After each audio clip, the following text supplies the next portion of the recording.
Integral के introduction video में हमने जाना इंटीग्रल क्या होता है और इंटीग्रल का कॉन्सेप्ट जाना हमने, इंटीग्रल का कॉन्सेप्ट कहाँ से निकल के आया ये भी जाना हमने। इस वीडियो में हम कुछ रूट फंक्शन के इंटीग्रल फाइंड आउट करेंगे, जैसे कि inverse trigonometric function, logarithmic functions, algebraic function, trigonometric function and exponential functions. ये 5 तरह के जो रूट फंक्शंस हैं, हम इन रूट ट्रिग्नोमेट्रिक फंक्शंस के इंटीग्रल फाइंड आउट करेंगे। इसमें सबसे पहले जो हम चुनेंगे वो फंक्शन होगा अलजेब्रिक फंक्शन। हालांकि इंटीग्रेशन करते वक्त जब एक से ज़्यादा फलन होते हैं तो उनमें हम आइलेट ऑर्डर को यूज करते हैं, या आइलेट ऑर्डर के अकॉर्डिंग हम फंक्शंस चुनते हैं, पहला दूसरा तीसरा फंक्शन चुनते हैं और उसी के अकॉर्डिंग हमने ये फंक्शन लिखे हुए हैं यहाँ पे कि सबसे पहले ऑर्डर में सबसे पहले इन्वर्स ट्रिग्नोमेट्रिक फंक्शन आता है इंटीग्रल करते वक्त, उसके बाद लॉगरिदमिक फंक्शन आता है, उसके बाद अलजेब्रिक, उसके बाद ट्रिग्नोमेट्रिक फंक्शन, उसके बाद एक्सपोनेंशियल फंक्शन आता है। इस तरह के ऑर्डर में आते हैं, लेकिन सबसे पहले हम अलजेब्रिक फंक्शन का इंटीग्रल करेंगे। तो इंट्रोडक्शन वीडियो में हमने ये जाना है कि इंटीग्रल जो है वो डेरिवेटिव का इन्वर्स प्रोसेस है, यह व्युत्क्रम प्रक्रिया है। इसी कॉन्सेप्ट को आधार मान के हम इंटीग्रल फाइंड आउट करेंगे अलजेब्रिक फंक्शन का। मान लीजिए कि कोई एक अलजेब्रिक फंक्शन है f of x is equal to x power n। तो इसका हम पहले डिफ्रेंशिएशन कर लेते हैं। तो इसका जो डिफरेंशियल होगा वो होगा d by d x of x power n means differential of x power n with respect to x is equal to n into x power n minus 1। जो चर की घात होती है वो यहाँ गुणे के रूप में लिख लेते हैं और चर की घात से एक कम कर लेते हैं या एक घटा लेते हैं। इसका हम इंटीग्रल फाइंड आउट करने के लिए क्या करते हैं, लिखते हैं integral of x power n with respect to x। और इसके लिए हम ये पावर जो है जो यहाँ मल्टीप्लाई में आ रहा था, मल्टीप्लाई में ना आके डिवाइड में होगा और उस पावर में 1 ऐड कर देते हैं और फिर x पावर n प्लस 1 कर देते हैं और यहाँ एक कांस्टेंट c दे देते हैं जो कि इंटीग्रल कांस्टेंट कहलाता है। तो x पावर n का इंटीग्रल करने पर x के सापेक्ष या x के रिस्पेक्ट में हमें प्राप्त होता है x power n plus 1 by n plus 1। अब NCERT में कुछ इस तरह से दिया हुआ है, जैसे कि चूँकि derivative of x power n plus 1 by n plus 1 with respect to x is equal to, अब चूँकि ये कांस्टेंट है तो कांस्टेंट बाहर आ जाता है मल्टीप्लाई के रूप में 1 बाई n प्लस 1 और पावर मल्टीप्लाई के रूप में आ जाता है तो n प्लस 1 और इंटू x, और x के जो पावर है उसमें से 1 सब्ट्रैक्ट कर देते हैं। ये डिफरेंशिएशन मेथड कहता है, या डिफरेंशिएशन जब करते हैं तो ऐसा किया जाता है।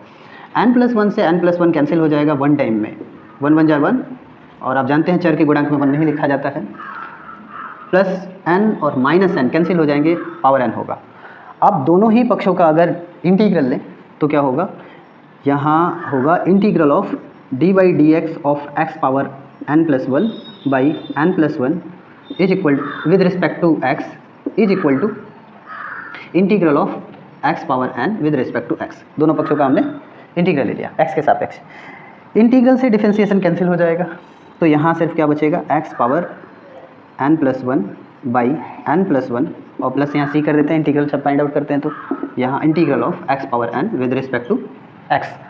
तो इसको लिख सकते हैं इंटीग्रल ऑफ x पावर, इसको लेफ्ट हैंड साइड में और इसको राइट हैंड साइड में, तो यहाँ विद रिस्पेक्ट टू x लिख देंगे is equal to x power n plus 1 by n plus 1 plus c होगा। तो ये हो गया NCERT पैटर्न, NCERT की बुक में जो है।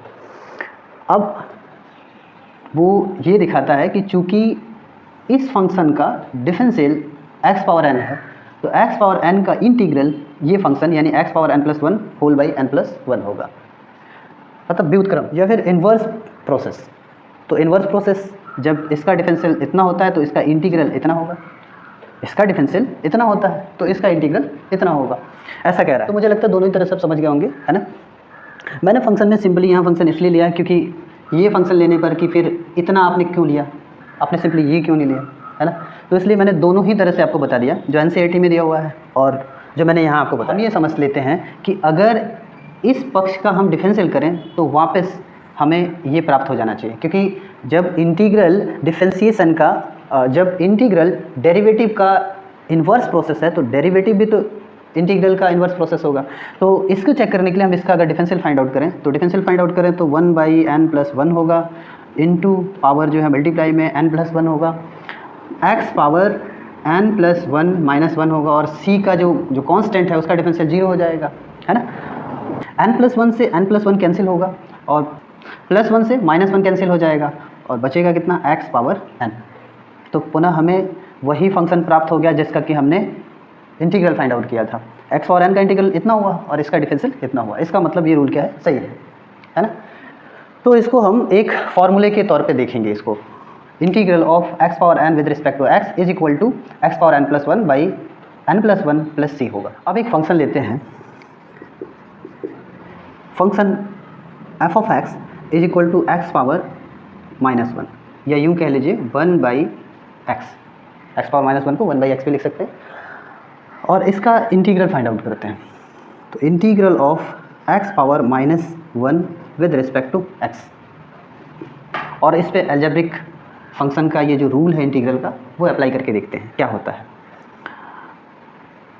रूल के अकॉर्डिंग हमें लिखना होगा 1 बाई पावर x की जो पावर है वो प्लस वन ऐड कर लिया जाता है into x power minus one और प्लस वन, माइनस वन पहले से था और उसमें वन ऐड कर लेते हैं और प्लस कांस्टेंट c, ऐसा कर लेते हैं।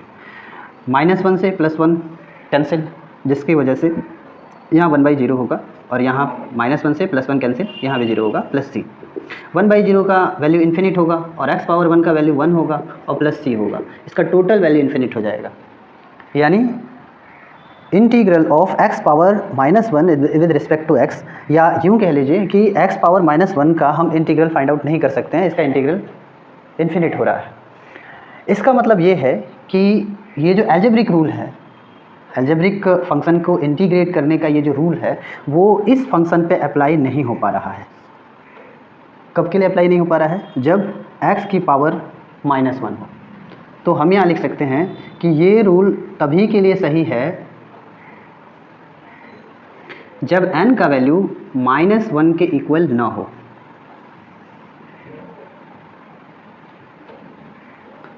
अब आप ये सोच रहे होंगे मैंने अचानक ये फंक्शन क्यों लिया, तो इसके दो रीज़न है। एक तो मैं पहले से जानता था कि अलजेब्रिक फंक्शन के इंटीग्रेशन का या इंटीग्रल का जो फॉर्मूला है वो अप्लाई नहीं किया जा सकता है इस फंक्शन पे, इस पर्टिकुलर फंक्शन पे। दूसरा वजह मैंने ये देखा, जब मैं यहाँ कैलकुलेट कर रहा था तो मैंने ये देखा कि अगर n का वैल्यू यहाँ माइनस वन हो जाए तो ये पूरा टोटल वैल्यू इन्फिनिट हो जाएगा, और इन्फिनिट में अगर कुछ भी हम जोड़ते हैं तो इन्फिनिट ही होने वाला है। तो मैंने वहीं देखा कि n ऐसा कोई फंक्शन ले जिसमें x की पावर माइनस वन हो, है ना। इसलिए मैंने ये करते वक्त, ये कैलकुलेशन करते वक्त मैंने ये देख लिया था, इसलिए मैंने ये फंक्शन लिया और मैंने आपको दिखाया यहाँ कि इन्फिनिट हो रहा है इस फंक्शन का इंटीग्रल। यदि हम इस फंक्शन पे अलजेब्रिक फंक्शन मान करके इस फंक्शन पे हम अलजेब्रिक फंक्शन के इंटीग्रेशन का रूल अप्लाई करते हैं तो ऐसा करने से इन्फिनिट हुआ। तो हम यहाँ ये कह सकते हैं कि ये अलजेब्रिक फंक्शन का जो ये इंटीग्रल है या ये जो रूल है, जो हमने अभी रूल बनाया हुआ है, ये रूल उन फंक्शनों के लिए बिल्कुल उपयुक्त नहीं है जिन फंक्शन में x की पावर माइनस वन हो, यानी n का वैल्यू माइनस वन हो, उनके लिए फॉर्मूला अप्लाई नहीं किया जा सकता है। तो फिर जब ये नहीं किया जा सकता तो फिर ऐसे फंक्शनों को हम इंटीग्रेट कैसे करेंगे, इसको हम आगे सीखेंगे, है ना। फिलहाल हमारा उद्देश्य ये था कि इस फॉर्मूले को कंप्लीट करना, और इस टर्म के बिना, इस पद के बिना ये फॉर्मूला इनकम्प्लीट था। तो हमने फॉर्मूले को कंप्लीट कर लिया हुआ है कि अगर x की पावर n का डिफरेंशियल हमें x के रिस्पेक्ट में फाइंड आउट करना है तो हम लिख लेंगे x power n plus one by n plus one plus c, where n is not equal to minus one, जहाँ n का मान माइनस वन के बराबर नहीं है। तो ये हमारा अलजेब्रिक फंक्शन को इंटीग्रेट करने का या उसका इंटीग्रल फाइंड आउट करने का ये हमारे पास फॉर्मूला हो गया। अब हम अपना रुख करेंगे ट्रिग्नोमेट्रिक फंक्शन की तरफ। ट्रिग्नोमेट्रिक फंक्शन को इंटीग्रेट करेंगे। इससे पहले कि हम ट्रिग्नोमेट्रिक फंक्शन का इंटीग्रल फाइंड आउट करें, हम एक और अलजेब्रिक फंक्शन देख लेते हैं जिसको हम कांस्टेंट अलजेब्रिक फंक्शन कह सकते हैं। यहाँ अगर हम कोई एक फंक्शन f ऑफ x लेते हैं और इसका वैल्यू यदि 1 है ना, तो इसका जो इंटीग्रल होता है, integral of 1 with respect to x is equal to x plus c होता है। अब इसको समझने के लिए हम कोई एक ऐसा फंक्शन लेते हैं जिसका डिफरेंशियल 1 हो। तो किसी फंक्शन का डिफरेंशियल 1 तभी होगा जब उसमें चर की घात 1 होगी, तभी ऐसा संभव है। Differential of x with respect to x is equal to 1 होता है, चूँकि हम ऐसा जानते हैं। अभी दोनों पक्षों का हम इंटीग्रल कर लें तो क्या होगा, integral of d by d x of x with respect to x is equal to integral of 1 with respect to x. अभी यहाँ डिफरेंशियल से इंटीग्रल कैंसिल हो जाएगा और यहाँ बचेगा 1, और इंटीग्रेशन करने के बाद हमें क्या एक कांस्टेंट, इंटीग्रल कांस्टेंट मिलता है, यहाँ हम कांस्टेंट लिख देंगे c इज इक्वल टू, आप ये जानते हैं कि इस फंक्शन में और dx में मल्टीप्लिकेशन का रिलेशन होता है, तो 1 से अगर dx का मल्टीप्लाई कर दें तो dx ही रहेगा, तो फिर हम यहाँ क्या लिख सकते हैं, integral of 1 with respect to x, और हम फिर लिख सकते हैं integral of 1 with respect to x is equal to x plus c. तो ये हमने प्राप्त कर लिया कि चूँकि differential of x with respect to x is equal to 1, then integral of 1 with respect to x is equal to x। जब इस फंक्शन का डिफरेंशियल 1 है, इस फंक्शन का इंटीग्रल x होगा। तो हमने यहाँ एक और अलजेब्रिक फंक्शन का इंटीग्रल फाइंड आउट कर लिया। अब हम चलते हैं ट्रिग्नोमेट्रिक फंक्शन की तरफ। तो हम कुछ सिंपल ट्रिग्नोमेट्रिक फंक्शन के इंटीग्रल फाइंड आउट करेंगे, जैसे कि since d by d x of sine x, ये कोई फंक्शन हमने यहाँ लिया हुआ है, function f of x is equal to sine x, और साइन एक्स का डिफरेंशियल चूँकि होता है कितना, कॉस एक्स, तो इससे हमें ये पता चलता है कि कॉस एक्स का जो इंटीग्रल होगा वो कितना होगा, साइन एक्स होगा। तो हम लिखेंगे so integral of cos x with respect to x is equal to sine x plus c. तो एक फॉर्मूला ये प्राप्त हुआ हमें, ये हमने इन्वर्स प्रॉपर्टीज़ के बेस पर कि डिफरेंशियल इंटीग्रल का इन्वर्स प्रोसेस होता है और इंटीग्रल डिफरेंशियल का इन्वर्स प्रोसेस होता है, वैसे ही since differential of cos x with respect to x is equal to minus sine x, so integral of minus sine x with respect to x is equal to cos x और plus 3 अब plus c. तो अगर हम चाहें तो ये minus हम यहाँ दे सकते हैं, इसकी वजह से ये भी माइनस होगा, दोनों पक्षों में -1 से मल्टीप्लाई कर देंगे तो ये भी माइनस होगा, ये भी माइनस होगा, फिर हम माइनस सी को एक और कांस्टेंट मान लेंगे, के या सी, है ना। तो यहाँ हम ये माइनस यहाँ से रिमूव करके हम यहाँ कर सकते हैं कि साइन एक्स का जो इंटीग्रल होगा एक्स के रिस्पेक्ट में वो कॉस एक्स होगा, है ना। तो हमें एक ये अलग फॉर्मूला मिल गया एक और ट्रिग्नोमेट्रिक फंक्शन का, जहाँ हमने फंक्शन लिया f of x is equal to cos x, है ना, और उसको डिफरेंशिएट किया, फिर डिफरेंशिएट करने के बाद एंटी डेरिवेटिव उसका फाइंड आउट किया, तो हमें इंटीग्रल यानी एंटी डेरिवेटिव उसका माइनस कॉस एक्स प्राप्त होगा। अब हम ये फंक्शन लेने वाला प्रोसेस छोड़ देते हैं। ये हो गया साइन और कॉस के लिए। अभी हम टेन और कॉट के लिए लेते हैं। तो चूँकि हम ये जानते हैं कि tan x का जो डिफरेंशियल होता है x के रिस्पेक्ट में वो होता है sec स्क्वायर x। सो अब इसका इंटीग्रल फाइंड आउट करें तो tan x होगा। तो so integral of sec square x with respect to x is equal to tan x plus c। तो ये फॉर्मूला प्राप्त हो गया हमें। Again d by d x of sec x with respect to x या फिर differential of sec x with respect to x is equal to sec x into tan x होता है। इसका मतलब अगर इसका हम इंटीग्रल करें तो इतने के बराबर होगा। So integral of sec x into tan x with respect to x is equal to sec x plus c।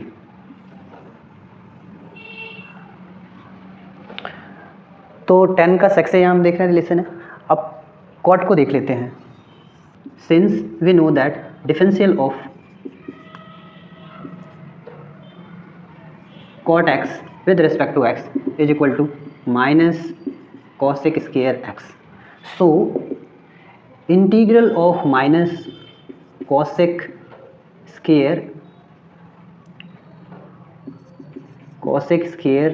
x with respect to x is equal to cot x plus c।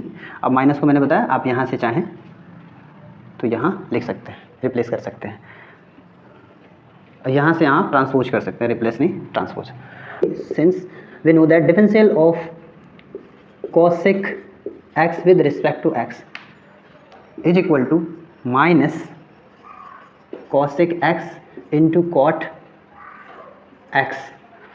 So integral of cosec x into cot x with respect to x is equal to minus cosec x plus c. Minus को वैसे ही मैंने यहाँ transpose कर दिया हुआ दूसरी तरफ। तो इस तरह से हमने जितने तरह के ट्रिग्नोमेट्रिक सिंपली ट्रिग्नोमेट्रिक फंक्शन हैं उन सभी के हमने इंटीग्रल फाइंड आउट कर लिया। अब इसमें आपको ये ध्यान रखना होगा कि साइन रिलेटेड है कॉस से, टेन रिलेटेड है सेक से, या सेक रिलेटेड है टेन से, कॉट रिलेटेड है कॉसेक से, ये याद रखना होगा। जब तक कि आप ट्रिग्नोमेट्रिक फंक्शंस का कोई रूल यूज़ नहीं करते हैं, ट्रिग्नोमेट्रिक का कोई रूल यूज नहीं करते हैं, तब तक इंटीग्रल में साइन कॉस से या सेक टेन से या फिर कॉसेक कॉट से ही रिलेटेड होगा, उसमें कोई और ट्रिग्नोमेट्रिक रेशियो पार्टिसिपेट नहीं करेगा, है ना। तो इससे क्या होगा कि ये अगर आपको पता रहेगा कि साइन को अगर हम इंटीग्रेट करते हैं तो कॉस एक्स ही होगा, मतलब साइन कॉस। अब कैसे होगा उसके बीच कुछ विशेष संबंध होते हैं, वो आप यहाँ देख पा रहे हैं कि कौन सा माइनस में कौन सा प्लस में है। मैं फिलहाल इतना ही आपको बता रहा हूँ कि साइन को कॉस में और कॉस को साइन में इस तरह से इंटीग्रेट करेंगे तो कॉस साइन में जाएगा, साइन कॉस में जाएगा। टेन कभी भी सेक में जाएगा और सेक जो है टेन में जाएगा। अब किस तरह से जाएगा वो हमने यहाँ देख लिया हुआ है। और कॉट कभी भी कॉसेक में जाएगा, कॉसेक कभी भी कॉट में जाएगा। तो इस तरह से ये रिलेटेड है। ऐसा करने से क्या होगा कि अगर हम किसी भी क्वेश्चन को सॉल्व कर रहे हैं और वहाँ एस्टिमेट लगा रहे हैं कि इसका आंसर क्या आएगा, हम प्रेडिक्शन कर रहे हैं पहले से, कोई भविष्यवाणी करना चाहते हैं, तो हमें पता चल जाएगा कि हम इस फंक्शन को अगर इंटीग्रेट करते तो इस तरह का फंक्शन आएगा। मतलब कॉस को इंटीग्रेट करते तो साइन के रूप में आएगा, टेन को इंटीग्रेट करते तो सेक के रूप में आएगा। अब आगे जाके आप ट्रिग्नोमेट्रिक फंक्शन का यूज करें तो फिर वो किन्हीं और में चेंज हो सकता है। जैसे कि यहाँ अगर मान लीजिए सेक और टेन है, इन दोनों के प्रोडक्ट का अगर आप इंटीग्रेशन करते हैं तो सेक में आ जाएगा। लेकिन यदि ट्रिग्नोमेट्रिक फंक्शन का यूज कर देते हैं तो सेक इज इक्वल टू 1/cos आ जाता है, तो कॉस के रूप में भी आप पहुँच गए, तो कॉस में भी आप यहाँ पहुँच गए। तो जब तक ट्रिग्नोमेट्रिक फंक्शन का यूज नहीं करेंगे, यानी कहने का मतलब कि ट्रिग्नोमेट्रिक के जो रूल्स हैं उनको यूज नहीं करेंगे, तब तक आप साइन से कॉस में रहेंगे, कॉस से साइन में रहेंगे। मतलब साइन का कॉस साइन कॉस में जाएगा, कॉस साइन में जाएगा, टेन सेक में जाएगा, सेक टेन में जाएगा, और कॉट कॉसेक में जाएगा, कॉसेक कॉट में जाएगा। इसके अतिरिक्त वो कहीं और नहीं जाएगा, ठीक है। तो ये हो गए आपके ट्रिग्नोमेट्रिक फंक्शन के इंटीग्रल। अब हम कुछ इन्वर्स ट्रिग्नोमेट्रिक फंक्शन के इंटीग्रल फाइंड आउट करेंगे। चूँकि हम ये जानते हैं कि साइन इन्वर्स एक्स का डेरिवेटिव होता है एक्स के रिस्पेक्ट में 1/√1 माइनस एक्स स्क्वायर। तो इसका मतलब ये हुआ कि इसका इंटीग्रल जो होगा वो साइन इन्वर्स एक्स होगा। तो हम यहाँ लिखेंगे so integral of 1/√1 minus x square with respect to x is equal to sine inverse x और प्लस यहाँ कांस्टेंट सी। ठीक वैसे ही हम ये भी जानते हैं कि कॉस इन्वर्स एक्स का डेरिवेटिव होता है एक्स के रिस्पेक्ट में -1/√1 माइनस एक्स स्क्वायर। सो इसलिए हम ये कह सकते हैं कि integral of -1/√1 minus x square with respect to x is equal to cos inverse x plus c. और आप चाहें तो ये माइनस यहाँ ट्रांसपोज कर सकते हैं, या यूँ कह लीजिए आप चाहें तो यहाँ माइनस को यहाँ शिफ्ट कर सकते हैं, है ना। तो ये हो गया जिसमें हमने दो फंक्शनों को इंटीग्रेट किया तो हमें साइन इन्वर्स और कॉस इन्वर्स प्राप्त हुए। और इसके आधार पे हम ये कह सकते हैं कि यहाँ फिर से साइन और कॉस एक दूसरे से रिलेटेड है ना, इन्वर्स ट्रिग्नोमेट्रिक में भी। अगला अब टेन की तरफ चलते हैं। तो चूँकि हम ये जानते हैं कि derivative of tan inverse x with respect to x is equal to 1/1 plus x square. So integral of 1/1 plus x square with respect to x is equal to tan inverse x plus c. मतलब इस function का integral जो होगा इस function के बराबर होगा, क्योंकि इस फंक्शन का डेरिवेटिव इस फंक्शन के बराबर है। वैसे ही ठीक derivative of cot inverse x is equal to -1/1 plus x square.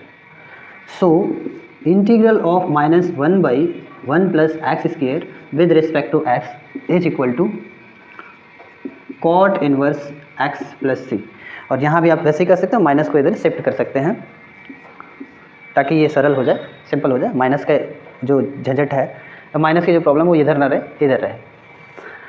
यहाँ आप ये देख पा रहे हैं कि टेन और कॉट एक जैसे हैं, मतलब टेन इन्वर्स और कॉट इन्वर्स इनके डिफरेंशियल बस सिर्फ माइनस का फ़र्क है, एक ही फंक्शन के बराबर है, 1/1 plus x square 1/1 plus x square, बस माइनस का अंतर है। तो इन्वर्स ट्रिग्नोमेट्री में जो फंक्शन लिए जाएंगे वो उन फंक्शनों में दो ऐसे फंक्शन होंगे जिनमें केवल माइनस का फ़र्क होगा। एक फंक्शन होगा 1/√1 माइनस एक्स स्क्वायर और दूसरा भी वही है 1/√1 माइनस एक्स स्क्वायर, केवल माइनस का अंतर है।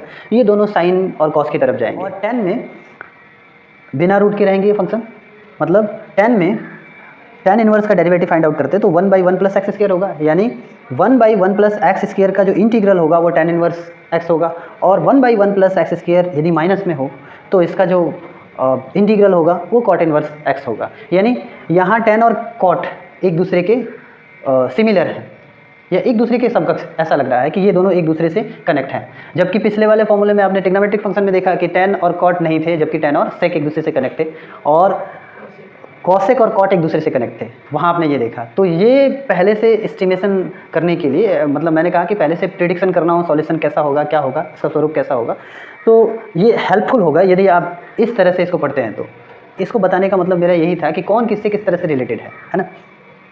अब हम चलते हैं आगे। कॉसेक और सेक बच गए, ये तीन कॉसेक इनवर्स और सेक इनवर्स बच गए, क्योंकि 6 ट्रिग्नोमेट्रिक रेशियो या इनवर्स ट्रिग्नोमेट्रिक रेशियो में हमने 4 कर लिए हुए हैं। अब कॉसेक इनवर्स और सेक इनवर्स बच गए। सेक इनवर्स और कॉसेक इनवर्स एक दूसरे से रिलेटेड होते हैं, since we know that derivative of sec inverse x with respect to x is equal to 1/x into root x square minus 1 होता है। तो ऑब्वियसली इसका जो इंटीग्रल होगा वो इतने के बराबर होगा। So integral of 1/x into root x square minus 1 with respect to x is equal to sec inverse x और प्लस यहाँ c, जो कि इंटीग्रल कांस्टेंट होगा। वैसे ही since we know that differential of cosec inverse x with respect to x is equal to minus 1/x into root x square minus 1. So integral of minus 1/x into root x square minus 1 with respect to x is equal to cosec inverse x plus c होगा। वैसे ही यहाँ भी आप minus चाहें तो यहाँ shift कर सकते हैं। तो यहाँ आप देख रहे हैं कि इन्वर्स ट्रिग्नोमेट्रिक फंक्शन के इंटीग्रल में साइन और कॉस एक दूसरे से इस फंक्शन द्वारा रिलेट करेंगे 1/√1 माइनस एक्स स्क्वायर, ऐसा होने वाला है। अगर कहीं आपको ऐसा फंक्शन मिला तो वो या तो साइन की तरफ जाएगा या तो कॉस की तरफ। ऐसा अगर कहीं फंक्शन मिला तो आप ये कह सकते हैं कि इसका इंटीग्रेशन या इसका इंटीग्रल जो साइन इनवर्स एक्स होगा या फिर कॉस इनवर्स एक्स होगा। कैसे होगा ये मैंने आपको यहाँ बताया। दूसरा कि अगर कोई function 1/1 plus x square type का है तो ये या तो इसको हम ये कह लेंगे, इधर की तरफ एरो कर लें, इंटीग्रल करने पर इधर की तरफ जाएगा। 1/1 प्लस एक्स स्क्वायर टाइप का अगर कोई फंक्शन है तो वो या तो tan की तरफ जाएगा, tan इनवर्स x की तरफ, या फिर cot इनवर्स x की तरफ जाएगा। अब कैसे जाएगा यहाँ हमने बता दिया आपको। आगे अगर कोई function 1/x into root x square minus 1 type का है तो वो आप चाहें तो कॉसेक की तरफ इसको ले जा सकते हैं, कॉसेक इनवर्स x की तरफ, या फिर आप सेक इनवर्स x की तरफ ले जा सकते हैं। ठीक है, तो ये आप याद रखेंगे कि किस तरह के फंक्शन का रुख किस तरफ होगा, है ना। तो ये महत्वपूर्ण है, ये तो महत्वपूर्ण है ही, ये आप लर्न कर लेंगे। लेकिन आपको ये अनुमान लगाने में कि किस फंक्शन को किस तरफ ले जाया जा सकता है या कौन सा फंक्शन किस तरफ जाएगा आफ्टर इंटीग्रेशन, ये आपको अनुमान लगाने में मदद मिलेगा। तो ये हो गया आपके इन्वर्स ट्रिग्नोमेट्रिक फंक्शन के इंटीग्रल। अब हम चर्चा करेंगे लॉगरिथमिक फंक्शन और एक्सपोनेंशियल फंक्शन। तो सबसे पहले लॉगरिथमिक फंक्शन की तरफ चलते हैं। लॉगरिथमिक फंक्शन देख लेते हैं, फिर एक्सपोनेंशियल फंक्शन देखेंगे। अब हम लॉगरिथमिक फंक्शन के इंटीग्रल कर लेते हैं, लॉगरिथमिक फंक्शन कर लेते हैं। चूँकि हम ये जानते हैं कि differential of log mod x is equal to 1/x होता है, तो इसलिए हम ये कह सकते हैं कि integral of 1/x with respect to x is equal to log mod x plus c। और याद होगा जब हमने आपको इसी वीडियो में अलजेब्रिक फंक्शन में 1/x या फिर x इन्वर्स का या इस फंक्शन पे जब हमने अलजेब्रिक फंक्शन के इंटीग्रल के रूल अप्लाई किए थे, तो वहाँ हमने देखा था कि इंटीग्रेशन नहीं हो पा रहा है और उसका इंटीग्रल इन्फिनिट आ जा रहा है। तो अभी यहाँ इस सवाल का जवाब मिल गया होगा कि चूँकि ये देखने में अलजेब्रिक की तरह है, लेकिन ये रिलेटेड है लॉगरिदमिक फंक्शन से, या यूँ कह लीजिए कि ये जो अलजेब्रिक फंक्शन है वो किसी लॉगरिदमिक फंक्शन का डिफरेंशियल है ना। तो ये इनडायरेक्टली हम ये कह सकते हैं कि अलजेब्रिक फंक्शन लॉगरिदमिक फंक्शन से कनेक्ट है। तो जब ये लॉगरिदमिक फंक्शन का एक हिस्सा है तो फिर ये इस पे अलजेब्रा का रूल फॉलो हो ही नहीं सकता, अलजेब्रिक फंक्शन के इंटीग्रेशन का रूल फॉलो नहीं हो सकता, इंटीग्रल का रूल फॉलो नहीं किया जा सकता, नहीं हो सकता है। तो इसलिए इस सवाल का जवाब यहाँ मिल गया। मैंने वहाँ कहा भी था कि 1/x का अगर डिफरेंशियल अलजेब्रिक फंक्शन है और उसकी तरह नहीं किया जा रहा है तो फिर इस फंक्शन का इंटीग्रल होगा क्या। तो उस सवाल का जवाब यहाँ शायद आपको मिल गया, शायद नहीं, उस सवाल का जवाब यहाँ आपको मिल गया कि ये जो फंक्शन है इसका इंटीग्रल log x के बराबर होता है। अब इसके बाद हम एक्सपोनेंशियल फंक्शन देख लेते हैं। तो एक्सपोनेंशियल फंक्शन में भी दो ही तरह के फंक्शन मूल रूप से हैं जिनके हम इंटीग्रल फाइंड आउट करेंगे। तो हम जानेंगे integral of exponential functions. Exponential function में चूँकि हम ये जानते हैं कि e पावर x का डेरिवेटिव x के रिस्पेक्ट में e पावर x ही होता है ना। ये एक एक्सपोनेंशियल फंक्शन है, चर घातांकी, यहाँ घात चर है। e एक कांस्टेंट है जिसका वैल्यू 2 और 3 के बीच होता है, 2.71 समथिंग होता है ना। तो ये कांस्टेंट है, किसी कांस्टेंट पे कोई वेरिएबल पावर में है तो इसलिए इसको एक्सपोनेंशियल फंक्शन बोलेंगे, है ना। और इस एक्सपोनेंशियल फंक्शन का जो डेरिवेटिव होता है वो स्वयं यही फंक्शन होता है, यानी इकलौता ये पांचों फंक्शनों में ऐसा फंक्शन है जिसका डेरिवेटिव ये स्वयं होता है। और जब इसका डेरिवेटिव स्वयं वही फंक्शन होगा तो इसमें कोई संदेह नहीं है कि इसका जो इंटीग्रल होगा स्वयं यही फंक्शन होगा। यानी ये इकलौता इस पांचों फंक्शनों में ऐसा फंक्शन है जिसका डेरिवेटिव और जिसका इंटीग्रल वो स्वयं ही होता है, उसमें कोई परिवर्तन नहीं होता है। तो ये हो गया एक्सपोनेंशियल फंक्शन।